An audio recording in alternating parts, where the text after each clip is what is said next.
Welcome to Roadside Republic, a show that brings you up to speed with the latest in politics and from reporters who cover these political events throughout the day. Today we come to you live from Lucknow, where the run-ins with the Election Commission continue for the Samajwadi Party. Azam Khan has not been spared by the Election Commission. On the one hand, the Election Commission has lifted the ban on Amit Shah and allowed him to continue his campaign across the state. Azam Khan has once again hit out at the Election Commission, saying that they might be acting at the behest of the Congress to cause some sort of a political gain to the Congress party. But at the same time, the Election Commission has also issued notices to Mulayam Singh Yadav for actually giving some sort of a coercive speech to ad hoc teachers who the Samajwadi Party government had made permanent, and Mulayam Singh Yadav is now asking for votes in return.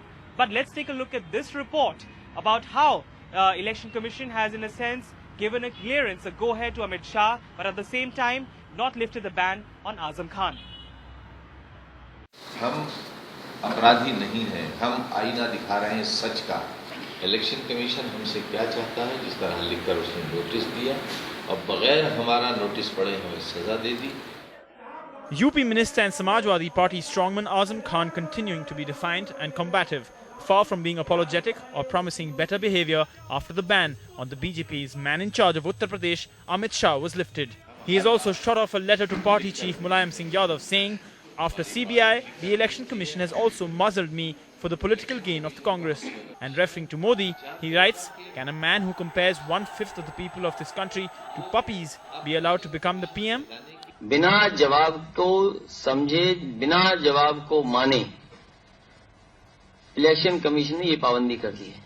The ban that was jointly imposed on him and Amit Shah for making hate speeches has not been jointly lifted. Sources in the Election Commission say Azam Khan was defiant and said that he will drag the commission to the court. How can a ban be lifted on someone who defends his hate speech? But for the BJP, a huge relief that Shah, who had literally been banished from Uttar Pradesh, is now back in action. जहाँ तक अमित शाह का सवाल, उन्होंने अपनी बात कही है और ईमानदारी से कही है. इलेक्शन कमीशन के बारे में हमने भी कई बार कहा है कि उनके निर्णय का जरूर हमें पीड़ा हुई है, उस पर पुनर्विचार होना चाहिए. लेकिन हमने हमेशा कहा है, अमित शाह ने भी कहा है कि हमें चुनाव आयोग के प्रति पूरा सम्मान है, हम उसके निर्देश का सम्मान करते हैं. The poll panel's conditional clearance says the ban on Shah from holding rallies in the state is being lifted after he owned up to his mistake and vowed never to make hate speeches again. Swearing on oath, Shah pledged that I shall not use abusive or derogatory language on the campaign and not make any utterances violating the moral code of conduct. Warning Shah, the Election Commission also said that it will watch every word he says and cameras will capture all his speeches. Meanwhile, the Congress says Amit Shah and Azam Khan simply represent two sides of the communal divide. Amit Shah and Azam Khan are two sides of the same coin. With Anand Zanane in Lucknow, Amitod Singh for NDTV.